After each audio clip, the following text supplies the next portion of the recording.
Es Carlos Alejandro Lara Ochoa, actualmente estudiante de la licenciatura en Derecho en la Universidad de Vizcaya de las Américas. El día de hoy hablaremos un poco acerca de lo que es la teoría general del proceso y lo que abarca este tema. Primero que nada partiremos dando un concepto de lo que es la teoría general del proceso. Pues bien, esta teoría es la parte general de la ciencia del derecho procesal que se ocupa del estudio de los conceptos, principios e instituciones que son comunes a las diversas disciplinas procesales especiales.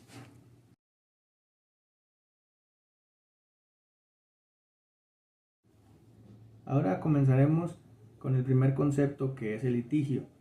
En la vida, las personas se relacionan normalmente sobre la base del acuerdo de voluntades, del convenio o del contrato. Sin embargo, eventualmente surgen conflictos de intereses entre las personas. Es aquí cuando surge el litigio. Entonces, el litigio es el conflicto de intereses calificado por la pretensión de uno de los interesados y la resistencia del otro. A la persona que promueve el litigio se le conoce como parte actora o actor, y a la persona contra la que se promueve se le conoce como demandado. Bueno, entonces existen varios medios para solucionar un litigio y se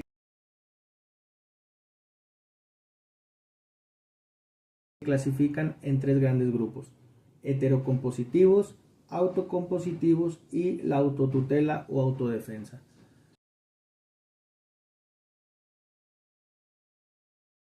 Son los medios en los que un tercero imparcial interviene para resolver conflictos entre las partes. A su vez, esta forma de solución de conflictos se compone de la mediación. En esta forma de solución, el tercero imparcial puede limitarse a propiciar la comunicación, la negociación entre las partes, para tratar de que ellas mismas lleguen a un acuerdo que resuelva el conflicto. El tercero se le conoce como mediador. Después tenemos la conciliación. Aquí el tercero imparcial, llamado conciliador, tiene un rol más activo al proponer soluciones concretas, pero a pesar de esta intervención, las partes conservan la decisión final sobre aceptar o rechazar las propuestas. Después tenemos lo que es el ombudsman. Este término significa defensor del pueblo. El ombudsman es el responsable de controlar que los derechos de los ciudadanos no sean avasallados por el Estado, por ejemplo, la Profeco o la Comisión Nacional de Derechos Humanos, etc. Lo que es el arbitraje. El arbitraje consiste en que las partes acuerden someterse a la decisión de un árbitro o tribunal arbitral, cuya resolución, conocida como laudo, es vinculante. Es una opción flexible, pero más formal que la mediación y la conciliación, ya que el laudo tiene efectos legales equivalentes a una sentencia judicial. Después tenemos lo que es el proceso judicial. El proceso judicial es un mecanismo más formal y obligatorio en el que un juez emite una sentencia que las partes deben acatar. En segundo lugar tenemos las formas de solución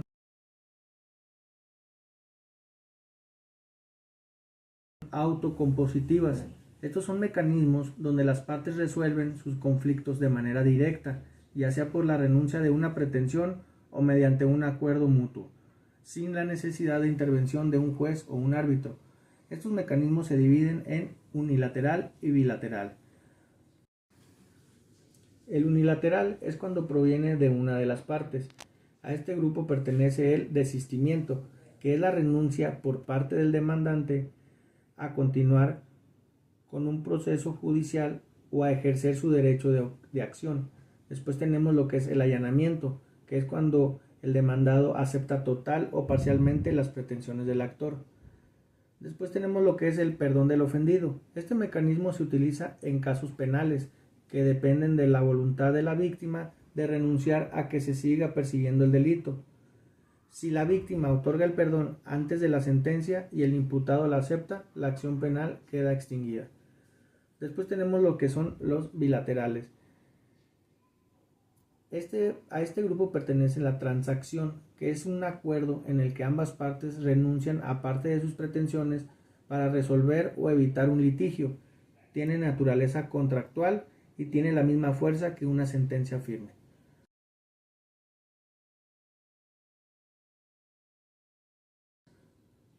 En último lugar tenemos la autotutela o autodefensa.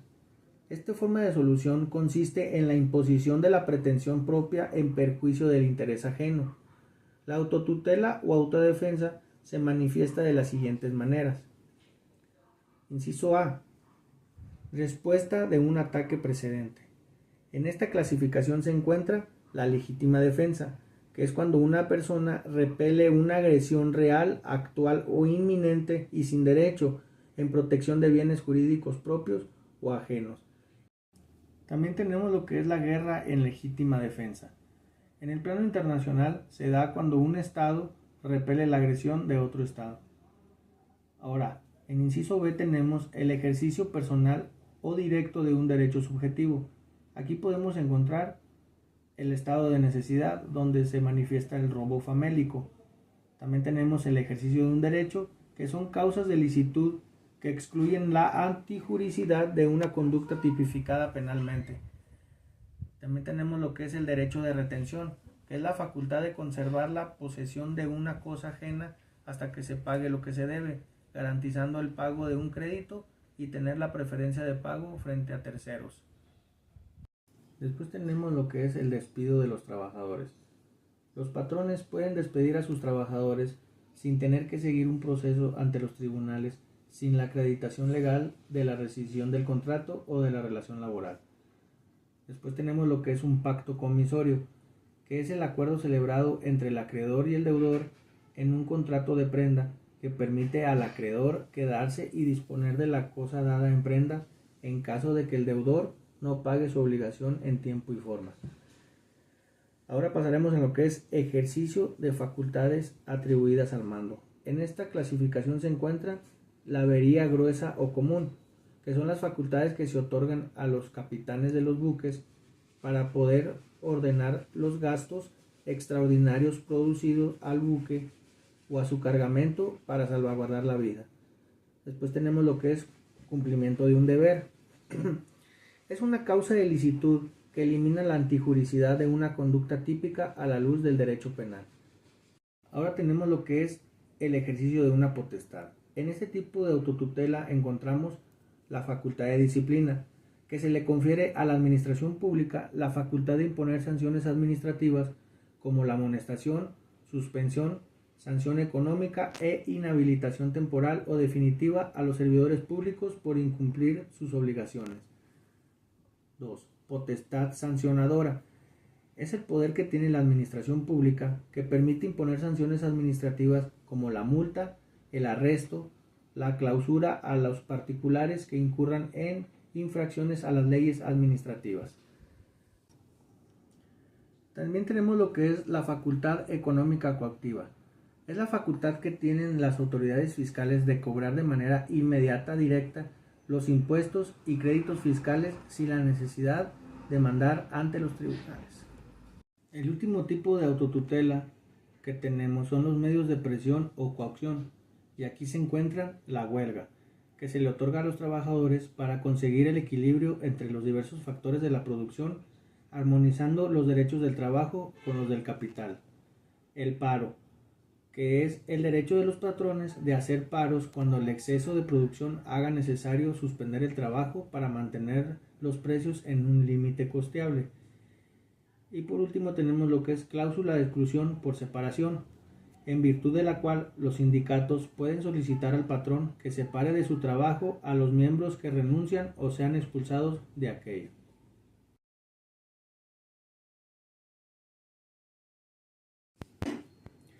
Ahora pasaremos a ver lo que es la jurisdicción y la competencia. La jurisdicción es la función pública que ejercen los órganos del Estado interdependientes o autónomos a través del proceso para conocer de litigios de cual se necesita la emisión de una decisión sobre ellos, así como ordenar la ejecución de la sentencia. Sus 4 acepciones son las siguientes.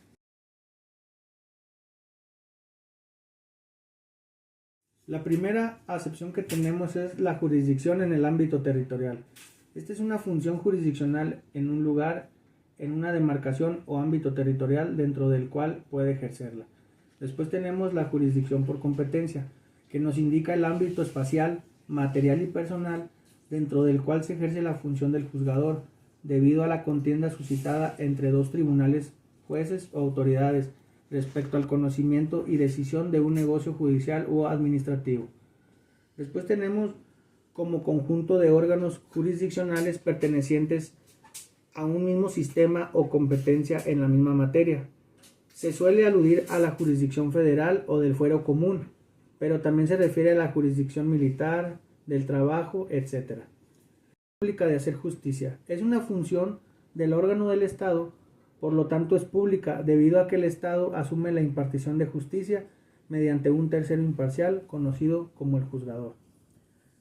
Asimismo, la jurisdicción tiene los siguientes elementos que la caracterizan. El número 1 es el elemento subjetivo, el cual el juzgador es el titular de la función y las partes actor y demandado, víctima, ofendido o indiciado debido a su pretensión, su acusación, su defensa o su oposición, siendo estas las condiciones indispensables para poner en movimiento la función jurisdiccional, es decir, el actor ejerce la acción frente al juzgador. El segundo elemento de la jurisdicción es el elemento objetivo, y lo podemos entender como el objeto sobre el cual cae la jurisdicción, el litigio o conflicto entre las partes, manifestándose en la pretensión del actor y la resistencia del demandado. El tercer elemento es el elemento estructural, el cual es el desarrollo del proceso, la secuencia de los actos para su ejercicio. Y por último tenemos la cualidad del resultado. Es el resultado del proceso, es la sentencia firme, y al no presentar impugnaciones se eleva a la autoridad de cosa juzgada, terminando así el proceso jurisdiccional.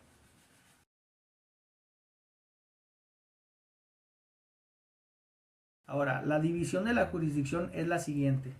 Tenemos la jurisdicción contenciosa, que es la función que se ejerce para resolver conflictos en donde se necesita un juez y una decisión para resolver en un litigio. Después tenemos la voluntaria, es aquella en la cual no existe un litigio u oposición entre las partes. Es una acción dirigida a demostrar mediante documentos un acto o situación que no sea controversia presentado ante el tribunal, a solicitud del interesado, para obtener la solemnidad al pronunciarse el juzgador. Después tenemos la jurisdicción federal, cuya misión es aplicar leyes y disposiciones jurídicas federales o nacionales expedidas por el Congreso de la Unión, aplicadas por jueces federales. Después tenemos la jurisdicción local, cuya misión es aplicar leyes y disposiciones jurídicas estatales o locales por jueces del fuero común. Después tenemos lo que es la jurisdicción concurrente. Esta jurisdicción es la que se le otorga a la parte actora para que tenga la alternativa de promover el proceso ante un tribunal federal o local, pero una vez ejercida la acción, el actor no podrá acudir a otro tribunal a no ser que se desista de la demanda o de la instancia en el primer juicio. Después tenemos lo que es la jurisdicción auxiliar. Es la jurisdicción de apoyo que prestan los tribunales estatales a los tribunales de la Ciudad de México en el desempeño de sus actividades. Después tenemos la jurisdicción forzosa.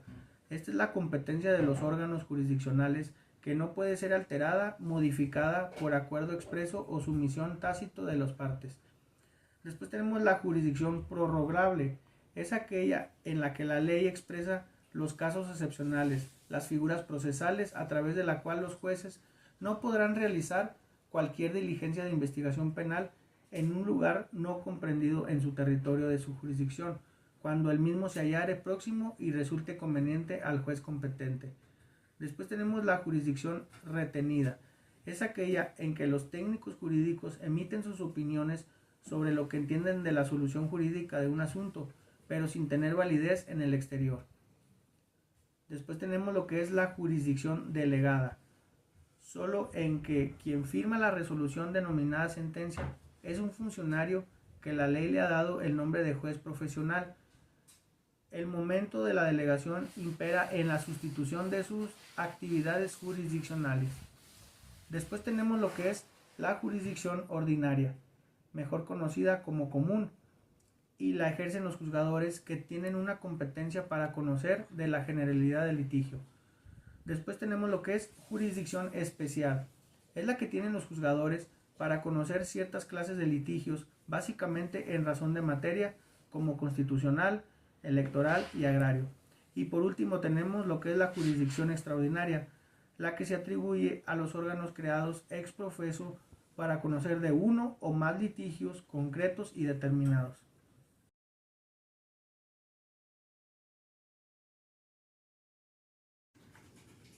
Ahora pasaremos a lo que es la competencia. Y esta es la suma de facultades que la ley otorga al juzgador para ejercer su jurisdicción en determinado tipo de litigios o conflictos. El juzgador es el titular de la función jurisdiccional, pero no puede ejercerlo en cualquier tipo de litigios, sino en aquellos que es competente. A su vez, la competencia tiene diversos criterios para determinarla, los cuales son los siguientes, que es por materia, que son las normas sustantivas que regulan el litigio para la materia que conocen en la controversia. El 2 sería la cuantía, que se toma por la cantidad o el valor del litigio. El 3 sería el grado, es la revisión de una decisión sobre un juicio por parte de un juez superior o de mayor jerarquía, para saber si la sentencia está apegada a estricto derecho y poderla confirmar, convalidar, negar o modificar. También tenemos lo que es el territorio, que es el ámbito espacial donde el juez puede ejercer su función en un circuito o distrito. Tenemos lo que es la atracción, que este fenómeno ocurre en la acumulación de juicios singulares en contra de una persona. Tenemos lo que es la competencia por conexidad. Dos o más litigios o diversos procesos son vinculados por provenir de la misma causa o situación jurídica sustantiva. Tenemos lo que es la prevención. Es el proceso del cual el primer juzgador previene del asunto y es quien llevará a cabo la diferencia de los jueces que tienen el mismo derecho sobre ese mismo juicio por su competencia. Por último tenemos lo que es competencia por turno y es el orden, modo de distribución interno de las demandas que se ingresan en un mismo tribunal, y en ese tribunal existen más de dos juzgadores con la misma competencia y el turno se lleva a cabo por el día, hora, minuto y segundo que ingresen la demanda.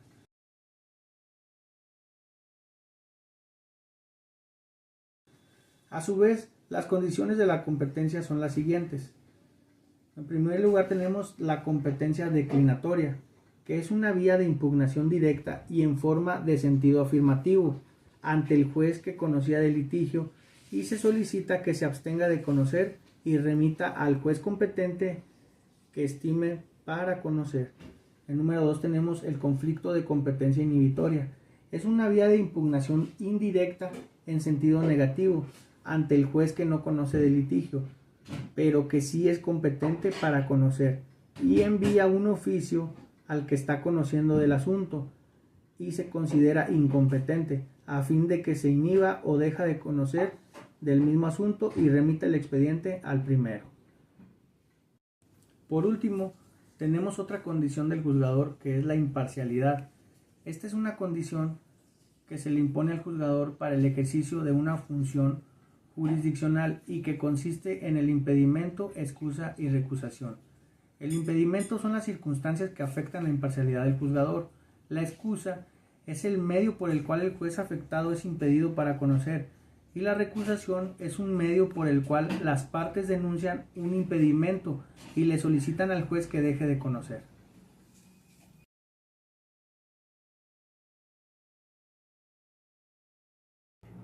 Ahora pasemos a los siguientes conceptos, que es acción y excepción. La acción, en términos generales, es la acción procesal, es el poder de presentar y mantener ante el órgano jurisdiccional una pretensión jurídica, postulando una decisión sobre su fundamento y, en su caso, la ejecución de lo resuelto. La excepción es el poder jurídico de que se haya investido el demandado, que lo habilita para oponerse a la acción promovida por el actor.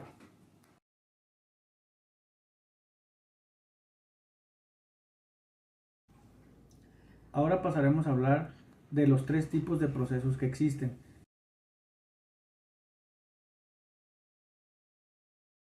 Primero que nada tenemos el proceso ordinario no penal y este se compone de las siguientes etapas. Primero tenemos la etapa expositiva, que es donde se presenta la demanda por parte del actor.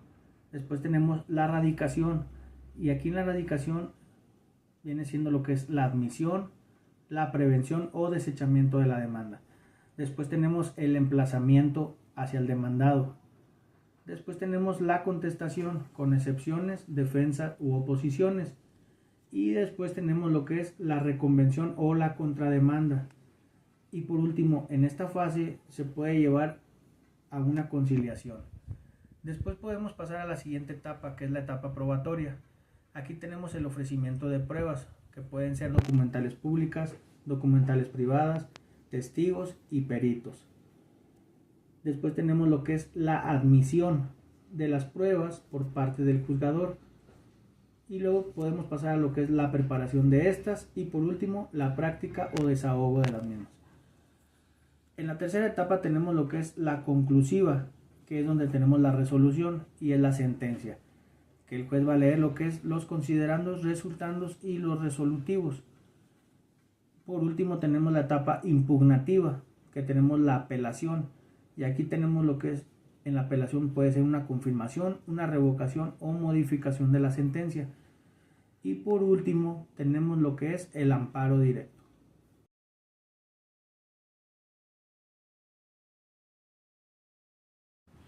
Actualmente, con la entrada en vigor del Código Nacional de Procedimientos Civiles y Familiares, vamos a pasar a lo que es el proceso oral no penal. Y en base a este código tendremos lo que es la fase escrita, que es lo mismo que la fase expositiva en el proceso ordinario.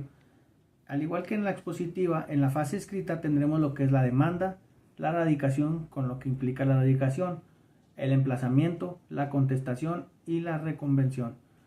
Después pasaremos a lo que es la fase oral preparatoria, que viene siendo en los juicios civiles o familiares, o audiencia preliminar en los juicios mercantiles. Y aquí entramos a lo que es la depuración procesal, que es la representación o un convenio. Después pasamos a lo que es a los hechos no controvertidos, pruebas no controvertidas, auto de pruebas controvertidas, auto de hechos controvertidos, la fijación de la litis y posteriormente fecha de audiencia. Después pasamos a lo que es la audiencia de juicio. Aquí empezamos con los alegatos de apertura. ¿Qué son los alegatos de apertura? Lo que quiere demostrar cada una de las partes. Después pasamos a lo que es el desahogo de las pruebas. Posteriormente, alegatos de cierre, lo que se demostró o lo que se intentó demostrar con las pruebas que se desahogaron. Y por último, la sentencia. Posteriormente, después de la sentencia, tenemos lo que es la fase de impugnativa, que también pasamos a lo que es la apelación y posteriormente, por último, el amparo.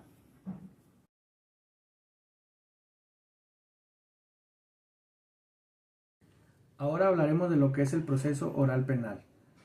Este se rige en todo el país bajo el Código Nacional de Procedimientos Penales y empieza con lo que es la denuncia o querella, después sigue la carpeta de investigación, la citación, mediación y por último la solicitud de audiencia inicial por parte del Ministerio Público. En la audiencia inicial empezamos con lo que es la presentación, la formulación de imputación, la declaración del imputado si es su deseo declarar o no, formulación de acusación, medidas cautelares y auto de vinculación a proceso o auto de no vinculación a proceso, dependiendo de lo que determine el juzgador. Después pasamos a lo que es la audiencia intermedia. En la audiencia intermedia consta de dos fases. La fase escrita se presenta acusación del Ministerio Público, se le notifica al imputado y se le entrega copia de acusación. El imputado señala vicios formales, solicita acumulación o separación, excepciones y se manifiesta sobre acuerdos reparatorios. El juez cita audiencia intermedia. En la fase oral, el Ministerio Público expone resumida su acusación. El acusado hace exposición, señala vicios y opone excepciones. El juez de control resuelve la audiencia intermedia. Se puede llevar a cabo acuerdos reparatorios. También se lleva a cabo la admisión o exclusión de pruebas y el juez dicta auto de apertura a juicio oral. En la audiencia del juicio oral empezamos con los alegatos de apertura. Posteriormente el desahogo de las pruebas. Después del desahogo de las pruebas siguen los alegatos de cierre y por último la sentencia. En la última etapa, que es la impugnativa, pasamos a lo que es la apelación y por último el amparo directo.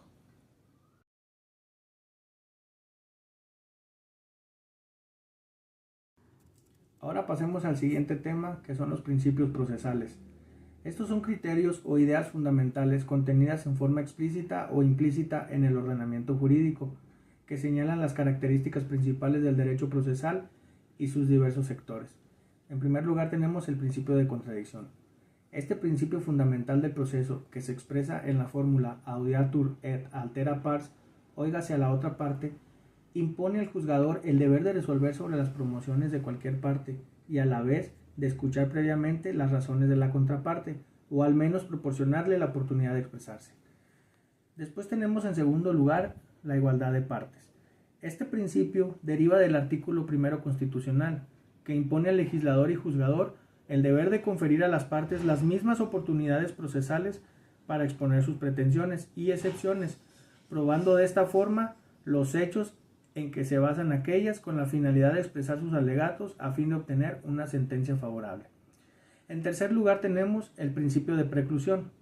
Este se define como la pérdida, extinción o consumación de una facultad procesal. Esta pérdida, extinción o consumación puede resultar tres situaciones diferentes. Primero, por no haber observado el orden o la oportunidad dada por la ley para la realización de un acto. Segundo, por haberse cumplido una actividad con el ejercicio de otra. Tercero, porque se ejerció ya una vez válidamente esa facultad. Después tenemos el principio de inmediación.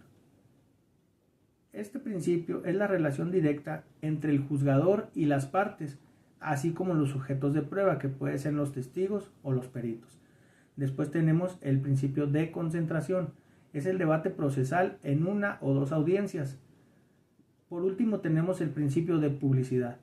Todos podemos acudir a una audiencia ya que son públicas, salvo los casos que impliquen menores de edad o de índole sexual.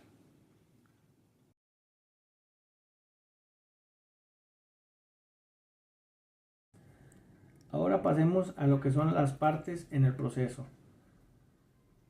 Las partes y otros participantes. En primer lugar tenemos las partes, que son los sujetos procesales principales de la relación jurídica procesal, cuyos intereses procesales jurídicos se controvierten, que viene siendo el actor versus el demandado, o en su caso el denunciante contra el acusado, el Ministerio Público cuando actúa en nombre del Estado contra el acusado también. Después tenemos a los sujetos procesales. Son las personas intervinientes en la relación jurídica procesal, en donde el actor reclama y el demandado resiste u opone. Además, el juez, quien conoce y resuelve el litigio.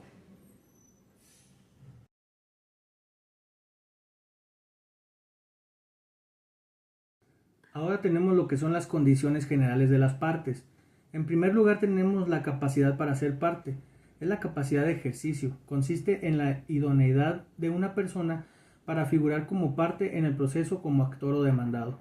En segundo lugar tenemos la capacidad procesal. Es la aptitud para comparecer en el juicio y realizar válidamente actos procesales que corresponden a las partes. Ahora, hablando de las condiciones de las partes en relación a los procesos, tenemos la legitimación procesal o ad processum, que es la potestad legal para acudir al órgano jurisdiccional con la petición de que se inicie la tramitación del juicio o de una instancia, y se produce cuando el derecho que se cuestionara en el juicio es ejercitado en el proceso por quien tiene aptitud para hacerlo valer. En segundo lugar tenemos la legitimación ad causam, que implica tener la titularidad del derecho cuestionado en el juicio y se produce cuando la acción es ejercitada en el juicio por aquel que tiene la aptitud para hacer valer el derecho que se cuestionara por ostentarse como titular de ese derecho o contar con la representación legal de dicho titular.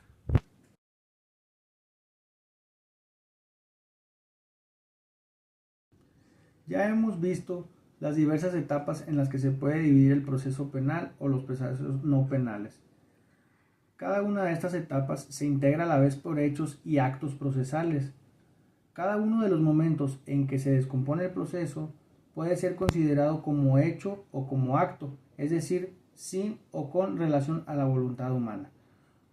Con base en la teoría sustantiva del acto jurídico, la doctrina procesal distingue entre los hechos procesales, que son aquellos acontecimientos de la vida que tienen consecuencias sobre el proceso, independientemente de la voluntad humana, y los actos procesales, como se denomina a tales acontecimientos cuando aparecen dominados por una voluntad humana idónea para crear, modificar o extinguir derechos procesales.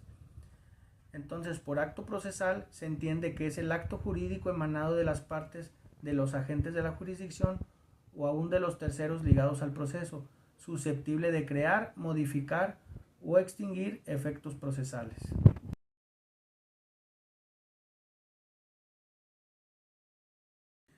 Para analizar al acto procesal vamos a referirnos brevemente a las condiciones que debe satisfacer para que se manifieste válidamente en el proceso.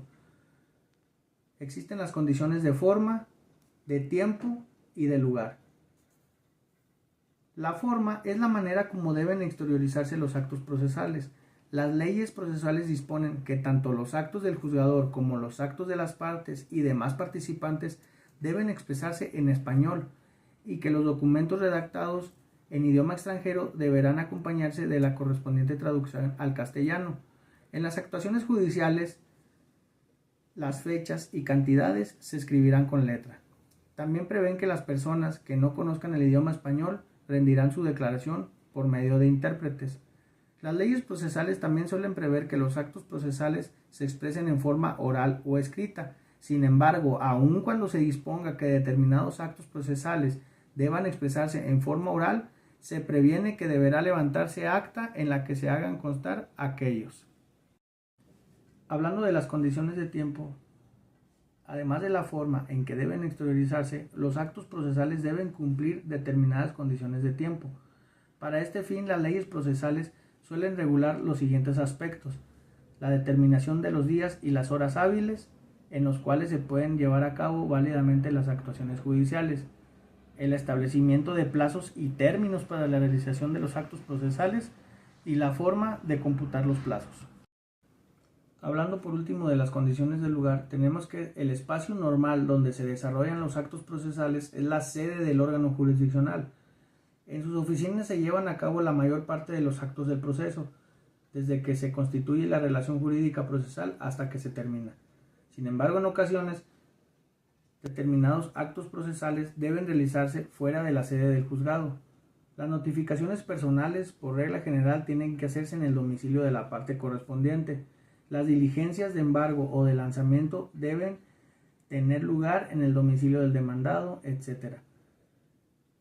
Cuando el acto procesal debe realizarse fuera de la sede del juzgado o del tribunal, pero dentro de la circunscripción territorial en que estos son competentes, es un funcionario del órgano jurisdiccional el encargado de ejecutar el acto, el cual puede ser el secretario, el actuario, el ejecutor, el notificador, el diligenciario o el secretario de acuerdos habilitado para tal fin.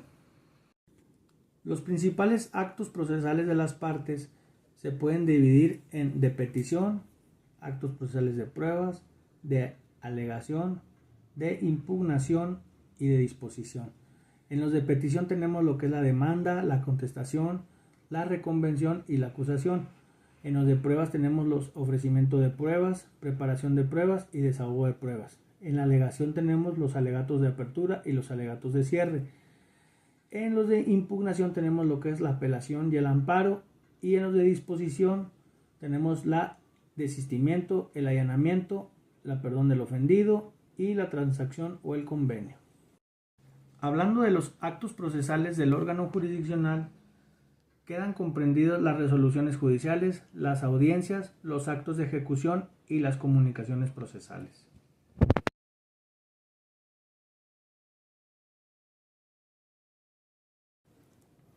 Los principales actos procesales de los terceros pueden clasificarse como actos de prueba y actos de cooperación.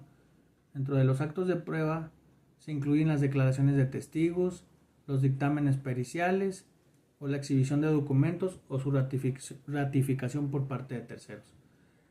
En los actos de cooperación podemos destacar los diversos actos de colaboración que pueden prestar las demás autoridades para dar cumplimiento a las resoluciones judiciales, como ejecución de las multas, arrestos, presentación de personas por la fuerza pública, etc., así como aquellos que deben de llevar a cabo los particulares para el mismo fin, los descuentos que deben efectuar los patrones sobre los salarios de sus trabajadores por concepto de pago de pensión provisional o definitiva de alimentos ordenada por el juzgador, las ventas de bienes muebles del deudor por corredor o casa de comercio para cubrir con su producto los gastos de corretaje o comisión y el adeudo con sus accesorios legales, intereses y gastos y costas del juicio.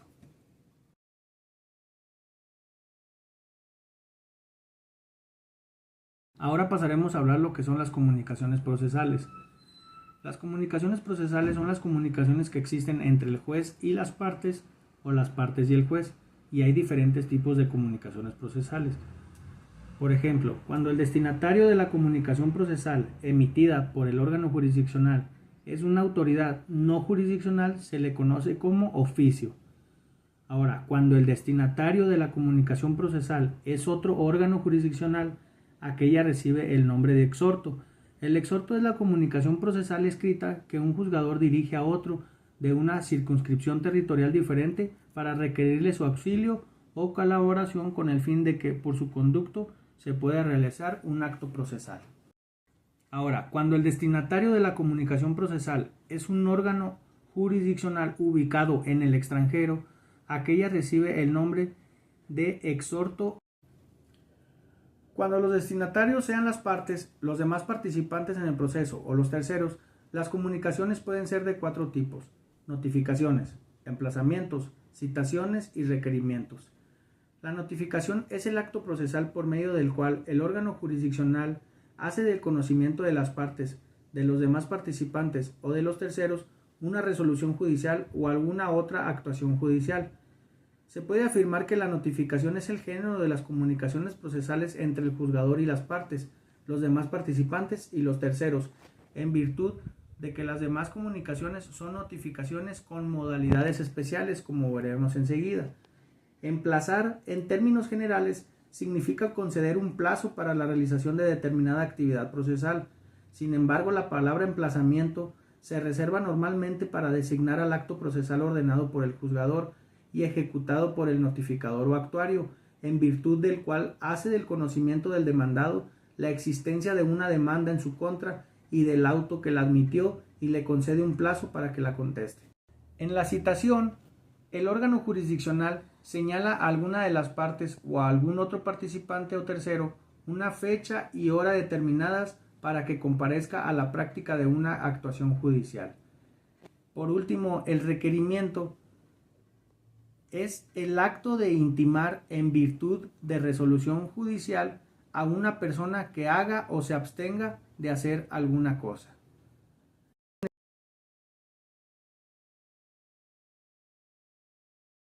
Cómo se pueden llevar a cabo las notificaciones, emplazamientos y citaciones son las siguientes. Pueden ser personales, es decir, mediante la entrega directa de la comunicación por el notificador o el actuario al destinatario de aquella, normalmente en su domicilio. La cédula se utiliza para hacer las notificaciones personales. Este documento debe contener la hora y la fecha en que se entregue, la clase de procedimiento, el nombre y los apellidos de las partes, el juzgador que manda practicar la diligencia, la transcripción de la resolución que se ordena notificar y el nombre y apellido de la persona a quien se entrega. La cédula se debe entregar al interesado o a los parientes, empleados o domésticos del demandado o a cualquier otra persona que viva en el domicilio señalado. Todas ellas deben ser personas con plena capacidad de ejercicio. Se notifican por boletín judicial las resoluciones judiciales que no deban hacerse personalmente. Esto es la que se hacen en los estrados del juzgado. Ahora, la notificación por medio de edictos dados a conocer en una publicación oficial y en un periódico de circulación local se utiliza para emplazar a personas inciertas o cuyo domicilio se ignore. Entre los otros medios que las leyes procesales autorizan para llevar a cabo estas comunicaciones procesales, podemos destacar el correo certificado, el telégrafo, el teléfono y cualquier otro distinto de los edictos para convocar postores.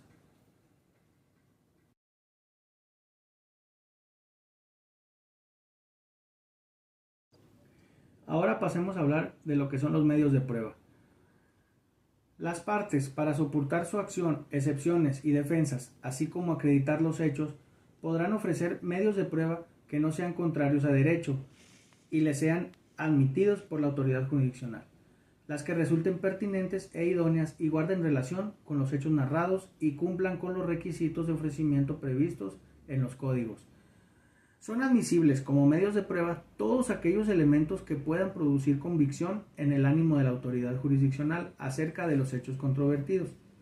Entre los diferentes medios de prueba que se admiten en un proceso tenemos la confesión, la declaración de las partes, informe de las autoridades, documentos públicos y privados, dictámenes periciales, reconocimientos, examen o inspección judicial, testimonios, fotografías, grabaciones, videos, copias fotostáticas, etc., presunciones e indicios. Ahora, la prueba es la obtención de la certeza del juzgador sobre hechos que resuelven el conflicto dentro del proceso. Es la verificación o confirmación de los hechos de las partes. La actividad probatoria es el conjunto de actos desarrollados por las partes, de terceros y del juez, específicamente en la fase probatoria, con el fin de lograr la certeza del juez sobre los hechos controvertidos o bien con los objetos de prueba. En la valoración de prueba tenemos la prueba legal, en el que el juzgador establece el valor que se le puede dar a cada uno de los medios de prueba. La libre apreciación, que es la sana crítica que faculta al juzgador para determinar en forma concreta la fuerza probatoria de cada uno de los medios practicados. Y el sistema mixto, que es una combinación del tasado y el legal. El objeto de la prueba. En los procesos no penales consiste en los hechos afirmados y discutidos por las partes, a diferencia del proceso penal, que consiste en los hechos del Ministerio Público, que imputa al inculpado y que el juez califica y define jurídicamente en el auto de vinculación a proceso. La carga de la prueba es la situación jurídica en que la ley coloca a cada una de las partes consistente en el imperativo de probar determinados hechos en su propio interés, de tal forma que si no lo cumple, se situará en desventaja en la sentencia, pero si cumple con la carga probatoria, se situará en ventaja en la sentencia. El procedimiento probatorio es el ofrecimiento de pruebas, admisión o desechamiento, preparación, ejecución, práctica o desahogo de la prueba y la valoración de la prueba. Derecho a la prueba es que las dos partes tienen el derecho a presentar pruebas y la teoría de la prueba ilícita es que toda prueba obtenida en contra de una disposición constitucional o legal será declarada ilícita y por lo tanto inválida.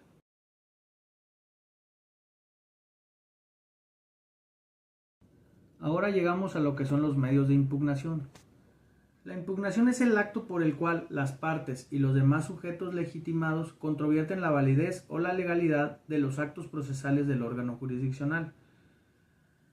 Estos se dividen en dos: actos u omisión impugnados. Los diversos actos del órgano jurisdiccional que deben precisar regularmente los medios de impugnación que se dirigen contra las resoluciones judiciales, las comunicaciones procesales en especial, toda aquella que tenga destinatario a las partes y a los terceros, como las notificaciones, emplazamientos, citaciones, requerimientos, pero también las omisiones en que incurren los magistrados en los proyectos de sentencia. Los medios de impugnación son los procedimientos a través de los cuales las partes y los demás sujetos legitimados controvierten la validez o la legalidad de los actos procesales o las omisiones del órgano jurisdiccional y solicitan una resolución que anule, revoque o modifique el acto impugnado o que ordene subsanar la omisión. La interposición es el acto por el cual el impugnador inicia el procedimiento expresando el medio de impugnación específico para hacer valer y los datos de identificación del acto o de la omisión combatida y se interpone ante el juez. La motivación consiste en la exposición de los razonamientos con base en los cuales el impugnador estima que el acto o la omisión combatida no se apega a derecho. A la exposición de argumentos o motivos de inconformidad contra el acto o la omisión impugnada se le denomina expresión de agravios en materia de amparo, se les llama conceptos de violación y en demandas fiscales conceptos de impugnación. Admisión y sus efectos. Una vez interpuesto el medio de impugnación, normalmente el juez acuo debe resolver si admite o desecha el medio de impugnación. En amparo y derecho penal, el juez solo está facultado para tener por interpuesto el recurso y la admisión y el desechamiento le compete al ad quem. Sus efectos son: efecto devolutivo, no impide la continuación del proceso o la ejecución de la sentencia, y efecto suspensivo, impide el curso del proceso o la ejecución de la sentencia. La sustanciación es en la que normalmente se dará oportunidad a la contraparte para expresar sus argumentos sobre los motivos de inconformidad aducidos por el impugnador. Y la resolución es aquella que pronuncia el órgano jurisdiccional competente sobre si resultaron fundados o no los motivos de inconformidad expresados por el impugnador y si declara la validez o la nulidad del acto impugnado, si determina su confirmación, revocación o modificación, o bien si ordena la desaplicación o inaplicación de tal acto. Los medios de impugnación se clasifican por la identidad o diversidad entre el órgano que emitió el acto impugnado y el que decidirá la impugnación. Estos a su vez se clasifican en verticales y horizontales. Los verticales es cuando el tribunal que debe resolver la impugnación es un órgano distinto y de grado superior al juzgador que emitió el acto impugnado. También se les conoce como devolutivos. Un claro ejemplo es el recurso de apelación. Los horizontales es cuando quien los resuelve es el mismo juzgador o un juzgador de la misma jerarquía. Ahora, por los poderes también atribuidos al juzgador que debe resolver la impugnación. Se clasifican en medios de anulación. A través de los medios de anulación, el juzgador solo puede decidir sobre la nulidad o la validez del acto impugnado. Ejemplo es el incidente de nulidad de actuaciones o juicio de nulidad fiscal. Los medios de sustitución.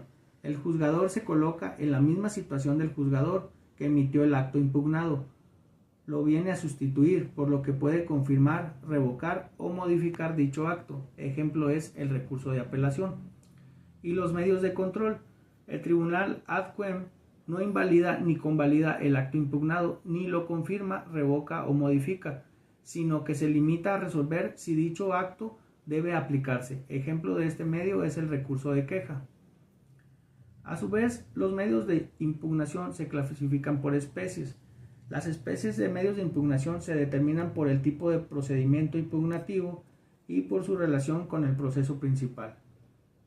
Entre estos tenemos los incidentes impugnativos, que son procedimientos que se siguen dentro de un mismo proceso para resolver una cuestión accesoria al litigio principal. Normalmente tienen carácter horizontal y suelen ser medios de anulación. Los recursos, que son un medio técnico de impugnación y subsanación de los errores de que eventualmente puede adolecer una resolución judicial, dirigido a provocar la revisión de la misma.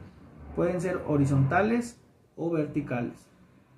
Y los procesos impugnativos son medios que se hacen valer una vez que ha concluido mediante sentencia firme el proceso al que pertenece el acto o procedimiento combativo.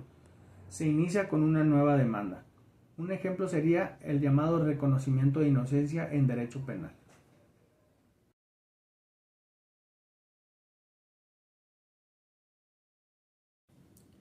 El estado de Coahuila se divide en 6 regiones administrativas, cada una con su cabecera municipal principal.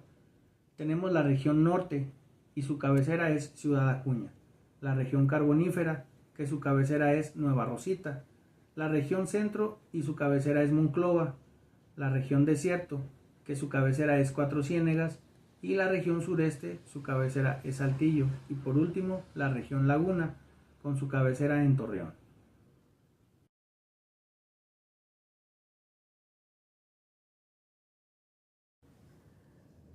Bueno, como conclusión, podemos señalar que la teoría general del proceso, como parte general de la ciencia del derecho procesal, es muy importante, ya sea que ejerzas como litigante, ministerio público o juez, debes de conocerla para saber cómo se lleva a cabo cualquier tipo de procedimiento, ya sea penal, civil, familiar, mercantil, laboral, etc.